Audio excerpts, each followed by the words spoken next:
नमस्कार, मैं हूं अनुराधा प्रसाद। आज मैं आपको एक ऐसे संगठन की ताकत से रूबरू कराऊंगी जिसे हम सियासत की अदृश्य शक्ति कह सकते हैं। ये एक गैर राजनीतिक संगठन है जिसके लाखों करोड़ों सदस्य हैं, लेकिन इसका कोई दस्तावेजी प्रमाण नहीं है।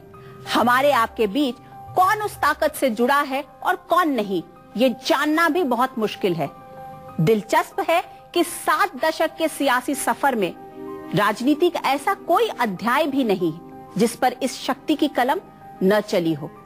इस शक्ति को राष्ट्रीय स्वयंसेवक संघ यानी आरएसएस यानी संघ कहते हैं। क्या है संघ का तिलिस्म और कैसे ये काम करता है, इसकी ताकत क्या है और ये कैसे सियासत की पतंग आसमान में उड़ाता है और काटता है। मां भारती की सेवा के लिए अपने आप को समर्पित करता हूँ। हिंदुस्तान की जनता के आशीर्वाद पाने में सफल हुआ। आजाद हिंदुस्तान में जिनका जन्म हुआ है, ऐसे लोगों के नेतृत्व में अब देश चलने वाला है।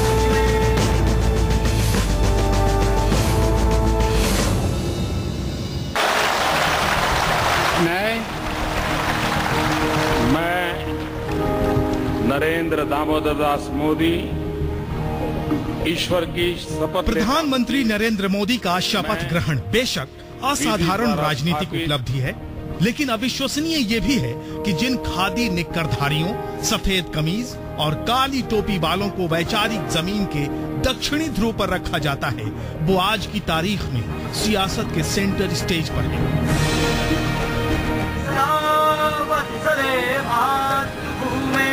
संघ और नरेंद्र मोदी एक डोर के 2 छोर हैं। मेरा सौभाग्य रहा है कि परम पूज्य डॉक्टर हेडगेवार जी को छोड़ करके जितने यहाँ चेहरे आप देख रहे हैं, इन सब की उंगली पकड़ करके चलने का मुझे सौभाग्य मिला है।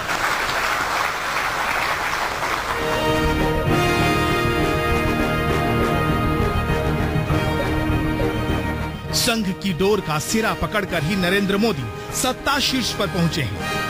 ये संघ शक्ति है जिसकी अदृश्य ताकत ने एक मामूली स्वयंसेवक की अनगढ़ राजनीतिक महत्वाकांक्षाओं को तराशा, और जब संघ को लगा कि वो स्वयंसेवक बुलंदी का आसमान छू सकता है, तो उसके लिए पूरी अदृश्य ताकत झोंक दी। नरेंद्र मोदी की उड़ान को उन्मुक्त आसमान देने के लिए ये संघ की ताकत थी जिसने अतीत के केसरिया हीरो लाल कृष्ण आडवाणी की महत्वाकांक्षाओं को बैकग्राउंड में डाल दिया। 2013 से लेकर 2014 के साल में भगवा राजनीति की बिसात पर शह और मात की हर चाल संघ के इशारे पर चली। वीर भी बदलेंगे, भारत माता की। संघ की समझ जमीनी स्तर की समझ होती है, वह भारतीय जनता पार्टी के लिए हमेशा फायदेमंद होता है। और बीजेपी और संघ के बीच में जो संबंध है, वो संबंध विचारधारात्मक संबंध है। और हम मानकर चलते हैं कि दोनों ही संगठन एक ही उद्देश्य के लिए काम कर रहे हैं। एक राजनीतिक क्षेत्र में काम कर रहा है, दूसरा गैर राजनीतिक क्षेत्र में काम कर रहा है। लेकिन गैर राजनीतिक क्षेत्र का तात्पर्य यह नहीं होता है कि देश की राजनीति बिगड़ते जाए और संघ हस्तक्षेप नहीं करे। ये बात और है कि संघ खुद को राजनीति से अलग मानता है। नरेंद्र मोदी की उत्थान गाथा संघ शक्ति की पटकथा की बेहतरीन प्रस्तुति है। विशेषता ये नहीं है कि लोग सामान्य हैं कि असामान्य हैं, विशेषता ये है कि ये सामान्य लोगों ने असामान्य काम करके दिखाया। ये वो पटकथा है जिसने नागपुर से नरेंद्र मोदी के लिए बीजेपी के अंदर लाल कालीन बिछाई। ये वो शक्ति है जिसने राजनीतिक पितामहों और सियासी दोस्तों को दरकिनार किया। लेकिन बीजेपी की अंदरूनी राजनीति में ये कोई पहला मौका नहीं है जब संघ ने गैर राजनीतिक चादर ओढ़कर राजनीतिक दखल दी हो। इतिहास गवाह है कि 1990 के दशक में राम लहर की सियासत में लाल कृष्ण आडवाणी को शिखर पर पहुंचाने से लेकर गठबंधन के दौर में अटल बिहारी वाजपेयी को आगे करने तक बीजेपी के अंदर सब कुछ संघ की मर्जी से हुआ। जो मानना है उनके हिसाब से जो एक हिंदू राष्ट्र है, उस तरीके की हिंदू राष्ट्र में बदलना, ये उद्देश्य आज भी उनके पास बरकरार है। लेकिन उस उद्देश्य को लागू करना है तो सरकार उनके हाथ में होनी जरूरी है। अब कौन है ये जो सरकार उनके हाथ में लेकर इस तरीके की काम कर पाएगा। आज की वर्तमान राजनीति में नरेंद्र मोदी साहब उनके लिए सबसे अच्छे नुमाइंदा मतलब वो नजर आए, तो इसलिए उनको जो है उन्होंने ये पद के लिए उनको सामने किया। बेशक नरेंद्र मोदी की कामयाबी को बीजेपी की जीत कहा जाता है, लेकिन सिक्के का दूसरा पहलू ये भी है कि 2014 का लोकसभा चुनाव संघ शक्ति की जीत है। ये संघ के उस एजेंडे की जीत है जो आजादी के बाद से गैर कांग्रेसी विकल्प खड़ा करना चाहता था। ये संघ के उस एजेंडे की जीत है जो कांग्रेस की राजनीति से टकराकर फर्श पर कई बार गिरते गिरते आज अर्श पर पहुंच गया है। बीजेपी राख से भी उठकर खड़ी होगी, इसका मतलब है अगर यहां तक भी जाता है तो भी वो खड़ी होगी।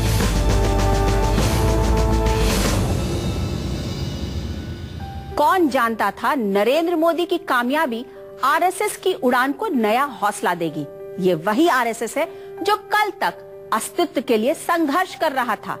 देश भर में फैले उसके स्वयंसेवकों और शाखाओं की तादाद कम हो रही थी, लेकिन जैसे ही नरेंद्र मोदी दिल्ली की सियासत के केंद्र में आए, संघ में नई जान आ गई। आरएसएस की शाखाएं भी बढ़ गई और 2014 के लोकसभा चुनाव पर उसका असर भी दिखा।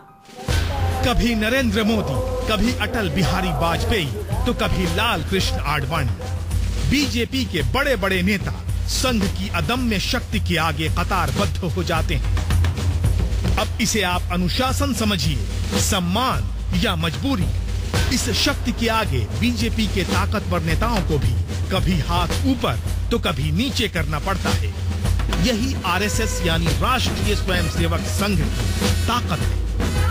कट्टरता के चोले में चंद गणवेशधारी बीजेपी के बड़े बड़े नेताओं को ध्वज प्रणाम करने को मजबूर कर देते हैं। यानी बीजेपी का रिमोट कंट्रोल होता है संघ के पास। चंद सफेद कुर्ताधारियों के जरिए ये ताकत नागपुर से हुकूमत चलाती है और उसके एक फरमान पर बीजेपी की दिल्ली की राजनीति में हड़कंप मच जाता है। बीजेपी के हर मिशन या संकट के वक्त बीजेपी का हर छोटा बड़ा नेता नागपुर को सूर्य नमस्कार करता है। 6 लोगों की मंडली रिमोट कंट्रोल की तरह जैसा कमांड देती है, दिल्ली में बीजेपी उस फरमान को मानने पर मजबूर हो जाती है। संघ इस रिमोट कंट्रोल थ्योरी से इनकार करता है। राज्य में जाकर बीजेपी को सलाह देना ये संघ के सरसंघ चालक का काम नहीं होता है। लेकिन राजनीति के पंडित इससे इनकार नहीं करते। संघ हो या बीजेपी हो, वो आरएसएस के इशारे पर ही काम करता है, क्योंकि वो राजनीतिक अंग है आरएसएस का। जो संघ आज नरेंद्र मोदी के आगे विजयी मुद्रा में है, कल वो हाशिए पर था। 9 दशक की यात्रा में देश भर में फली फूली संघ की सूत्र शाखाएं सिकुड़ने लगी थी। आरएसएस की शाखाओं में कम होती स्वयंसेवकों की मौजूदगी से संघ के कर्ता धर्ताओं के माथे पर शिकन आने लगा। ऊपर से यूपीए राज में भगवा आतंकवाद की आंच संघ तक पहुंचने की वजह से संगठन के वजूद पर संकट था। संघ को ऐसा चेहरा चाहिए था जो भगवा आतंकवाद के थपेड़ों का मुंहतोड़ जवाब दे। संघ को ये चेहरा नरेंद्र मोदी ने दिखा।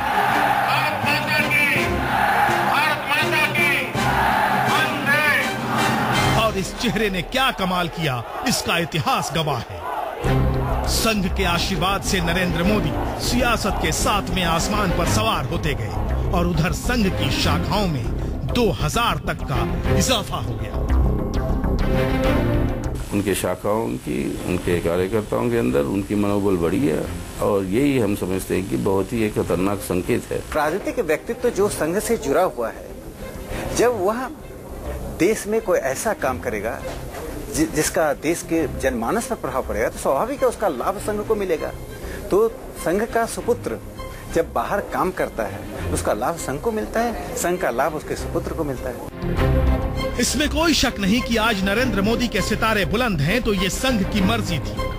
गुजरात चुनाव से लेकर बीजेपी की गोवा कार्यकारिणी तक नरेंद्र मोदी ने नागपुर को साध लिया। चुनाव में जीत की हैट्रिक लगाकर गुजरात के सरदार नरेंद्र मोदी दिल्ली के दावेदार बने। लेकिन ये संघ था जिसके मुहर के बाद ही गुजरात के सरदार को गोवा कार्यकारिणी में लाल कृष्ण आडवाणी की नाराजगी के बावजूद 2014 के चुनाव प्रचार कमेटी का मुखिया बनाया गया। आरएसएस के विचारों को करीब से जानने वाले भी मानते हैं कि बीजेपी पर पूरी तरह संघ की पकड़ है। ने जो एक अपनी राजनीतिक शाखा बनाई, उस शाखा के ऊपर लोक शक्ति का नियंत्रण रहता है। भारतीय जनता पार्टी पर एक नैतिक नियंत्रण रहता है, लेकिन संघ का अल्टीमेट उद्देश्य भारतीय जनता पार्टी पर नैतिक नियंत्रण करना नहीं, बल्कि पूरी राजनीति पर नैतिक नियंत्रण करना है। 1990 के दशक में राष्ट्रीय स्वयंसेवक संघ के हीरो लाल कृष्ण आडवाणी आज हाशिए पर हैं, तो इसके पीछे आरएसएस की मर्जी है। ये संघ था जिसके अलग अलग चेहरों वाले संगठनों के गणवेशधारियों ने केसरिया रंग अख्तियार कर देश में राम लहर पैदा की थी। शताब्दी का सबसे बड़ा कोई राष्ट्र निर्माण का आंदोलन रहा है तो वो राष्ट्रीय स्वयंसेवक संघ में रहा है।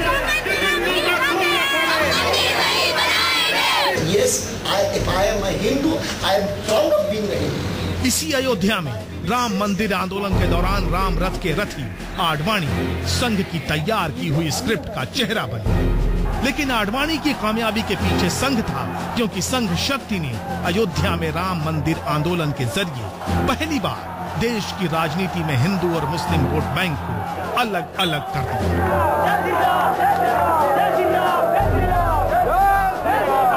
इसी ध्रुवीकरण की वजह से 1989 के लोकसभा चुनाव में बीजेपी की सीटें 80 के पार पहुंची। ये जो रथ है उसको कौन रोकेगा? कौन सी सरकार रोकने वाली है? और 1991 के लोकसभा चुनाव में उसने 100 का आंकड़ा पार कर लिया।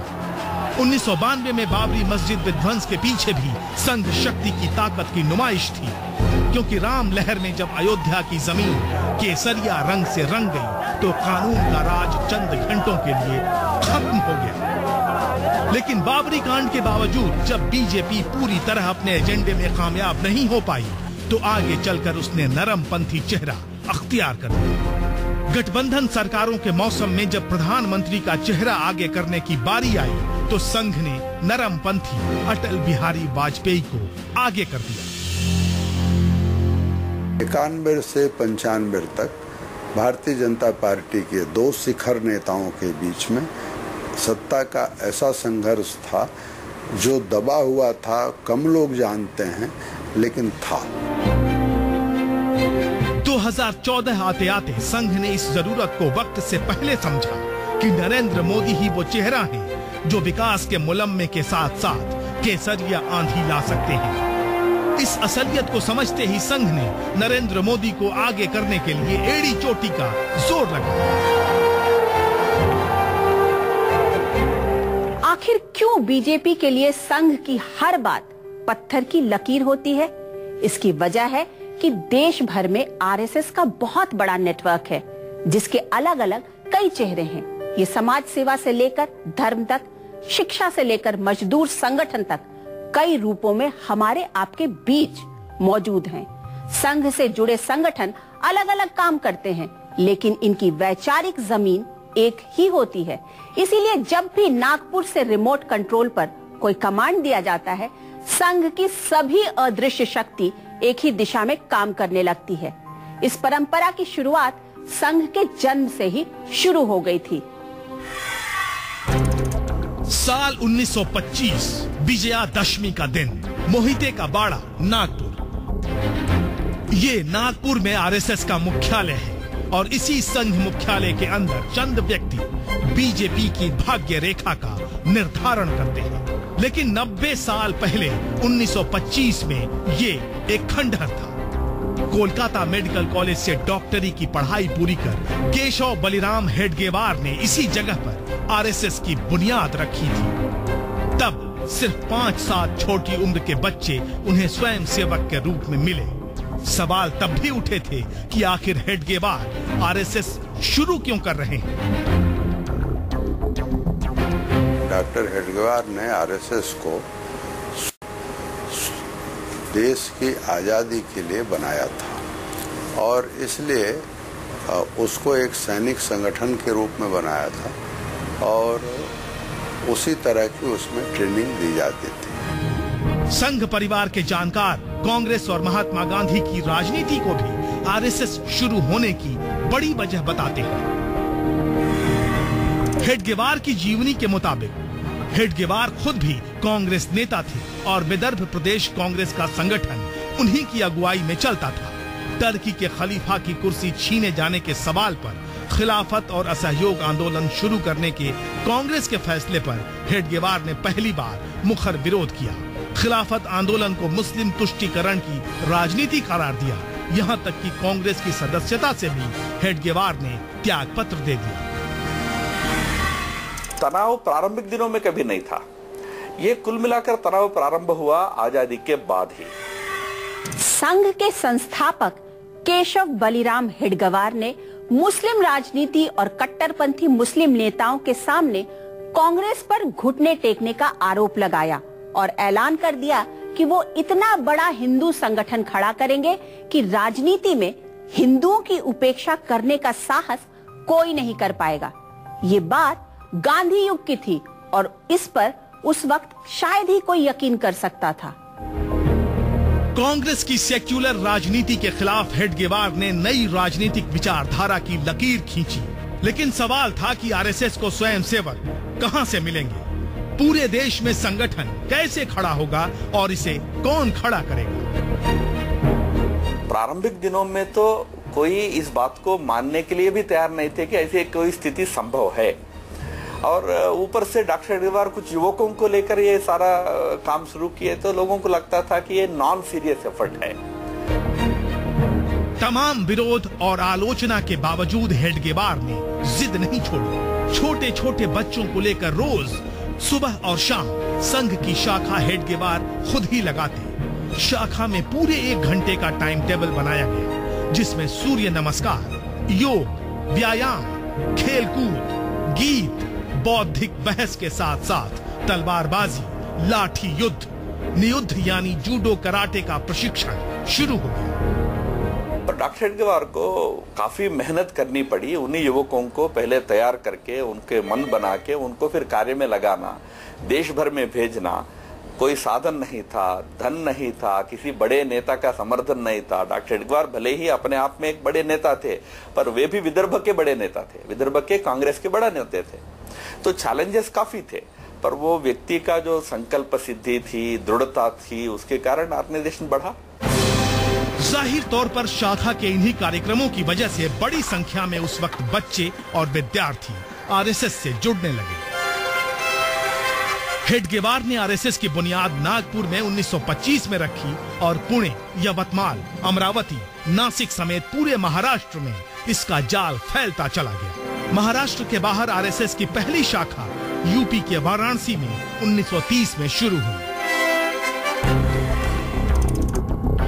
हेडगेवार को बड़ी सफलता वाराणसी में मिली जब काशी हिंदू विश्वविद्यालय के संस्थापक पंडित मदन मोहन मालवीय ने विश्वविद्यालय परिसर में आरएसएस की बुनियाद डालने के लिए उन्हें आमंत्रित किया। मालवीय जी ने बीएचयू परिसर में ही आरएसएस के लिए कार्यालय तक बनवा दिया और काशी हिंदू विश्वविद्यालय से ही आरएसएस का नेटवर्क देश भर में फैलना शुरू हुआ। काशी हिंदू विश्वविद्यालय के हॉस्टलों में रहकर देश भर के छात्र पढ़ाई करते थे। इन्हीं छात्रावासों से हेडगेवार ने शाखा के जरिए बड़ी संख्या में छात्रों को स्वयंसेवक बनाया। सैकड़ों की संख्या में स्वयंसेवक जीवनदानी प्रचारक भी बने, जिनके सहारे हेडगेवार ने 1940 तक आरएसएस का नेटवर्क पूरे देश में फैला दिया। वाराणसी में हेडगेवार को पहली सफलता तब मिली जब बीएचयू के ब्रोचा छात्रावास में रहकर एमएससी की पढ़ाई कर रहे माधव सदाशिव गोलवलकर आरएसएस से जुड़ गए। गोलवलकर खुद भी नागपुर के रहने वाले थे और जल्द ही उनका हेडगेवार से गहरा रिश्ता बन गया। 1940 में डॉक्टर हेडगेवार की मौत के बाद गोलवलकर ने आरएसएस की कमान संभाली। 1940 में आरएसएस की लीडरशिप बदल गई।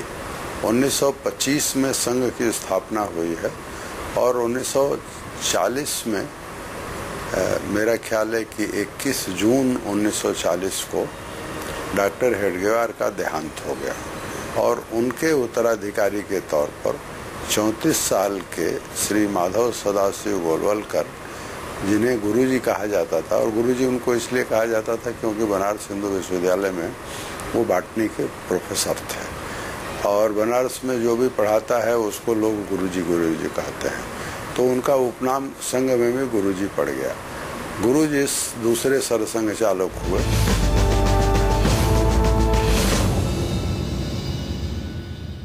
संघ प्रमुख के लिए कोई चुनाव नहीं होता।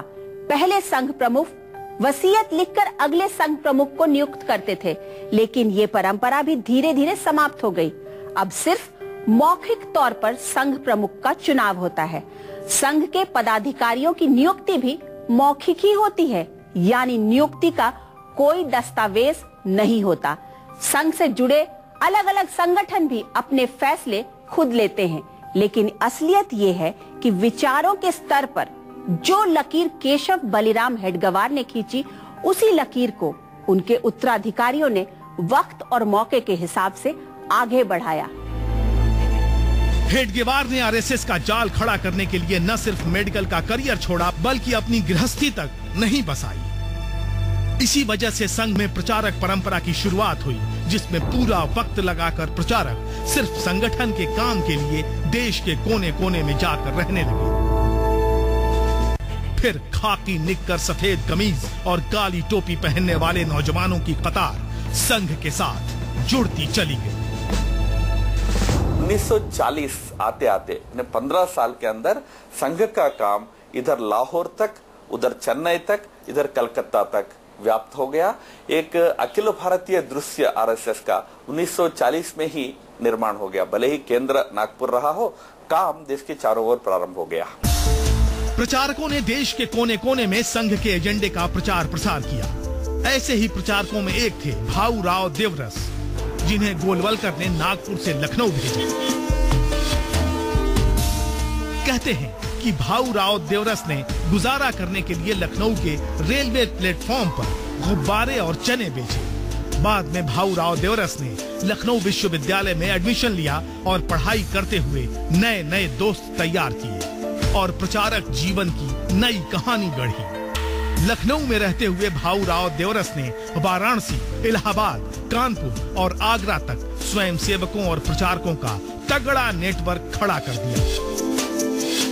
इस कड़ी में बीएचयू से बीटेक की पढ़ाई पूरी कर एमटेक की पढ़ाई करने जा रहे अशोक सिंघल को भाऊ राव देवरस ने आरएसएस का प्रचारक बनाया।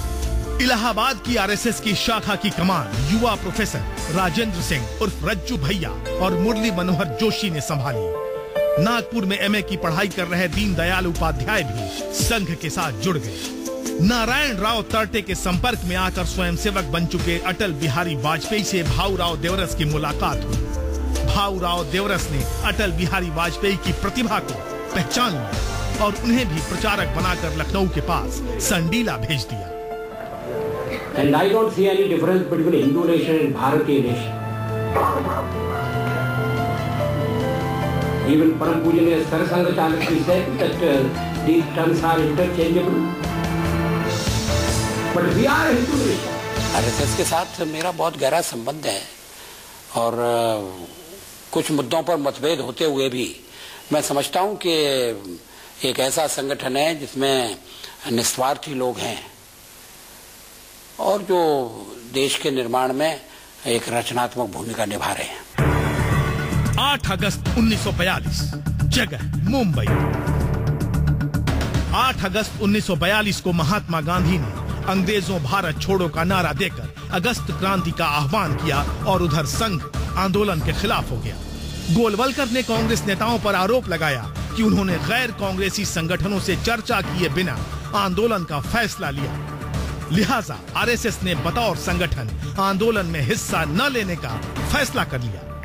लेकिन कांग्रेस और संघ का असल टकराव आगे के बरसों में हुआ।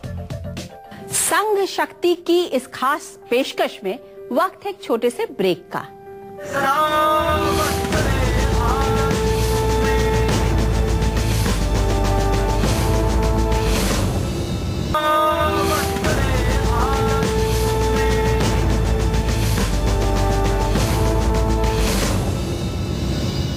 गांधी और गोलवलकर यानी आरएसएस और कांग्रेस के बीच देश के बंटवारे के सवाल पर गंभीर टकराव हुआ।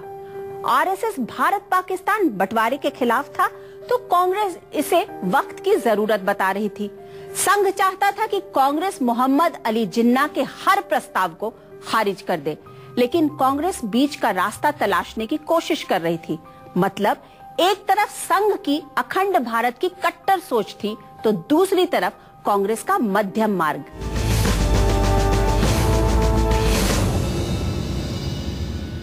उन्नीस 1948 के एक ऐसा समय आया जब संघ के ऊपर गलत आरोप लगाकर गांधी जी की हत्या का और संघ को कुचलने का एक प्रयास राजनीतिक ताकतें की थी, सरकारें की थी।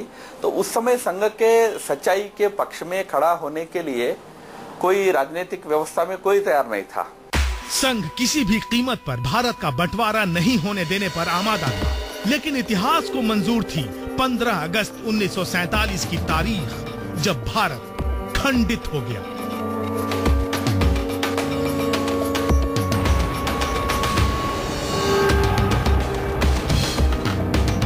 देश के बंटवारे से नाराज नौजवानों में एक नाथूराम गोडसे ने राष्ट्रपिता महात्मा गांधी की हत्या कर दी।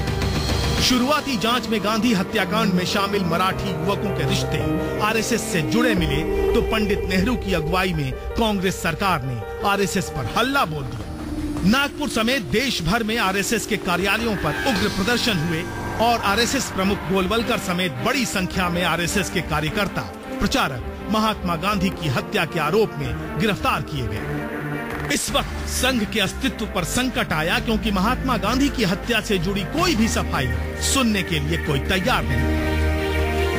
ऐसी हालत में गोलवलकर ने आरएसएस को गैर राजनीतिक रखते हुए कांग्रेस की राजनीति के खिलाफ मजबूत हिंदूवादी राजनीतिक विकल्प खड़ा करने पर काम करना शुरू किया। इसी बीच 1950 में नेहरू कैबिनेट से डॉक्टर श्यामा प्रसाद मुखर्जी ने इस्तीफा दे दिया। और उस राजनीतिक अंग के लिए उन दिनों में 1951 की बात है, जब श्यामा प्रसाद मुखर्जी साहब जो नेहरू कैबिनेट से इस्तीफा देकर बाहर निकले, वो एक राजनीतिक पार्टी स्थापना करने की कोशिश में थे। उस समय संघ ने 4 स्वयंसेवकों को भेजा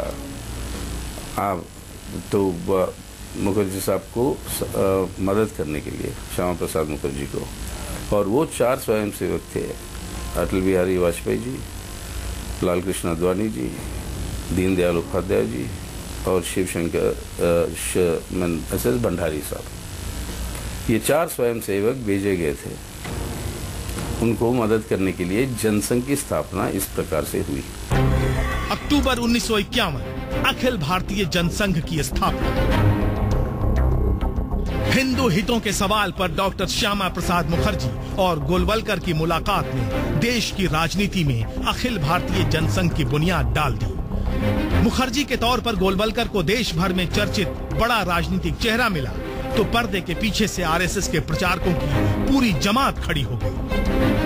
जनसंघ के राष्ट्रीय अध्यक्ष की जिम्मेदारी खुद डॉक्टर श्यामा प्रसाद मुखर्जी ने संभाली। यूपी के आरएसएस के प्रांत प्रचारक दीनदयाल उपाध्याय जनसंघ के अखिल भारतीय महामंत्री नियुक्त हुए। यूपी के आरएसएस के प्रचारक नानाजी देशमुख को उत्तर प्रदेश की कमान सौंपी गई। बतौर प्रचारक आरएसएस के मुख्य पत्र पांचजन्य के संपादक अटल बिहारी वाजपेयी भी जनसंघ में शामिल हुए। कराची में आरएसएस के प्रचारक रहने के बाद राजस्थान में प्रचारक एल.के. आडवाणी ने भी जनसंघ का कामकाज संभाला। इस तरह डॉक्टर श्यामा प्रसाद मुखर्जी की अगुवाई में जनसंघ की कमान गठन के वक्त से ही आरएसएस के प्रचारकों ने संभाल ली। इस राजनीतिक आंदोलन का सूत्र आरएसएस ने इस तरह से बांधा कि देखते ही देखते देश की सामाजिक आर्थिक जिंदगी के हर पन्ने पर आरएसएस ने बड़े संगठनों की कतार खड़ी कर दी। 1949 में छात्र हितों से जुड़े मुद्दों पर आरएसएस ने फोकस किया तो अखिल भारतीय विद्यार्थी परिषद की बुनियाद पड़ी। हिंदुस्तान समाचार न्यूज एजेंसी का नेटवर्क भी आरएसएस के प्रचारकों ने शुरू किया। भारतीय मजदूर संघ, भारतीय किसान संघ धार्मिक छुआछूत के खिलाफ आंदोलन चलाने के लिए विश्व हिंदू परिषद की बुनियाद डाली। विद्या भारती की स्थापना, दीनदयाल शोध संस्थान की स्थापना भी आरएसएस प्रचारक नानाजी देशमुख ने की। आरएसएस के सभी सहयोगी संगठनों की ताकत को अगर संख्या के आधार पर देखें तो करीब 10 करोड़ लोग सीधे तौर पर आनुषंगिक संगठनों के नेटवर्क के जरिए आरएसएस से जुड़े रहते हैं। 1951 में स्थापना के बाद से ही जनसंघ ने संसद में मौजूदगी दर्ज करानी शुरू कर दी।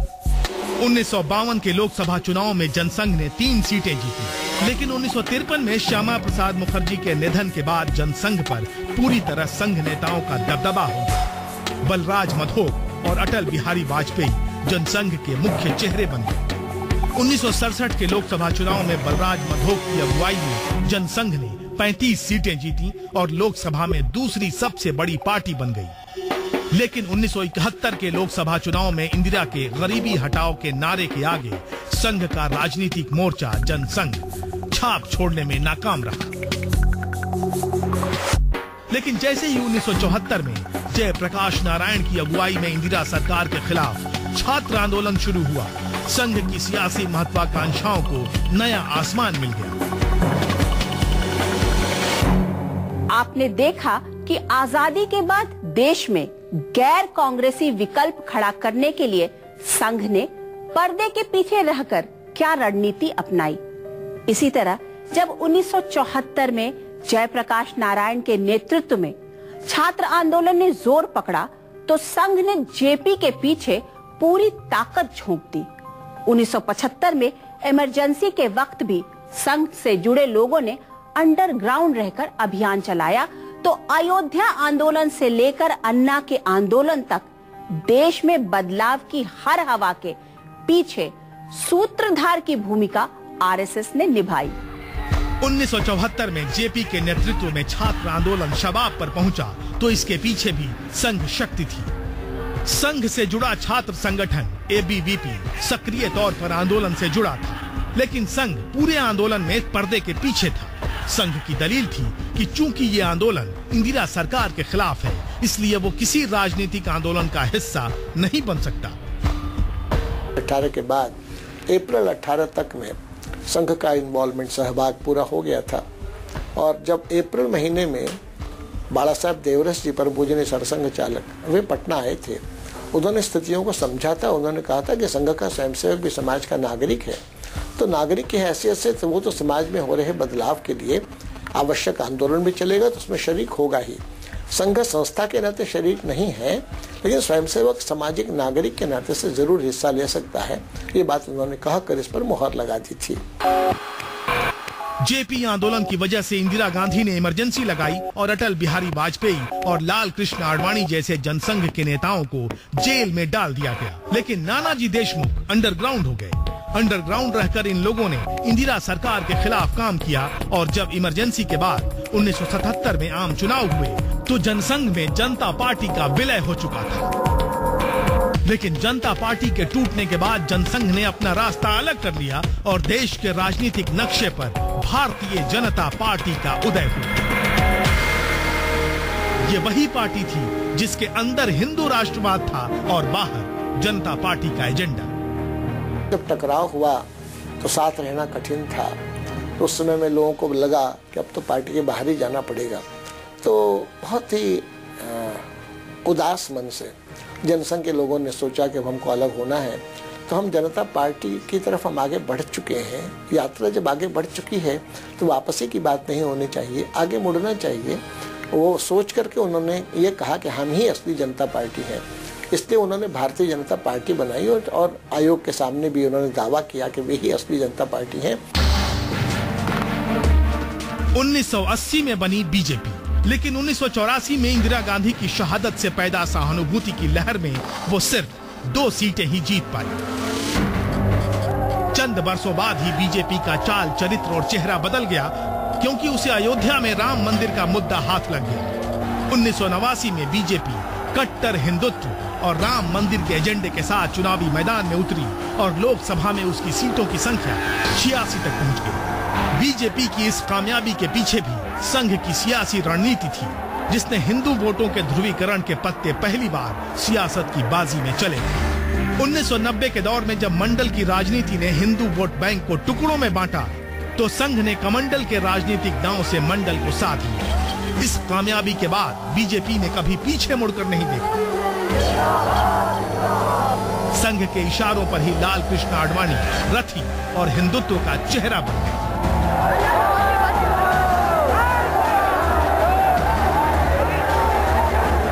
जून 1990 में तय हो गया था, सितंबर में इसकी घोषणा हुई थी, अगस्त में मंडल की घोषणा हो चुकी थी, सत्ता अस्थिर हो चुकी थी उस समय। लेकिन जब 1990 के दशक में गठबंधन के दौर की राजनीति ने जोर पकड़ा तो फिर संघ आगे आया। उसे एक ऐसा चेहरा चाहिए था जो दूसरे दलों को जोड़े। संघ को ये चेहरा अटल बिहारी वाजपेयी में मिला। बीजेपी की अंदरूनी सियासत में ताश के पत्तों की तरह सियासी चेहरों को संघ इसलिए फेंटने में कामयाब रहा क्योंकि उसकी बेशुमार ताकत से कोई अनजाना नहीं था। सैकड़ों संगठनों और हजारों स्वयंसेवकों की ताकत हमेशा हमेशा आरएसएस के पास मौजूद थी। लेकिन संघ की ये ताकत 2004 में वाजपेयी सरकार के पतन के साथ कम होने लगी। बीमार वाजपेयी राजनीति के संन्यास आश्रम में चले गए तो आडवाणी बीजेपी के भीष्म पितामह होकर भी पार्टी में जान फूंकने में नाकाम रहे। यूपीए के अखंड राज में संघ बीजेपी के लिए मौके तलाशता रहा। जब भ्रष्टाचार के खिलाफ अन्ना का आंदोलन शुरू हुआ तो संघ शक्ति फिर जाग गई। 1974 के जेपी आंदोलन की तरह एक बार फिर पर्दे के पीछे रहकर संघ शक्ति ने अन्ना आंदोलन को हवा दी। यूपीए और कांग्रेस का सूरज अस्त होता गया और नरेंद्र मोदी के रूप में संघ शक्ति का सूर्योदय शुरू हो गया। यही वो संगठन है, यही वो नेटवर्क है जिसके दम पर ही बीजेपी के बड़े बड़े नेताओं को संघ के आगे सूर्य नमस्कार करना पड़ता है। अपनी इसी ताकत की बदौलत आरएसएस बिना बोले वो काम कर देता है जिसके बारे में सोचकर ही बीजेपी के दिग्गज सियासतदानों को पसीने आ जाएं। इसी सच की मिसाल है लाल कृष्ण आडवाणी जो कल तक बीजेपी के हीरो थे और इसी सच के हिस्सा हैं नरेंद्र मोदी जो आज बीजेपी के पोस्टर बॉय हैं। बेशक आपको दिखता हो कि ये खेल बीजेपी के अंदर हो रहा है, लेकिन इस खेल की डोर नागपुर में है, यानी संघ के पास है। इस एपिसोड में यहीं तक। अगले एपिसोड में नए मुद्दे के साथ फिर हाजिर होंगे। तब तक कीजिए इंतजार। नमस्कार।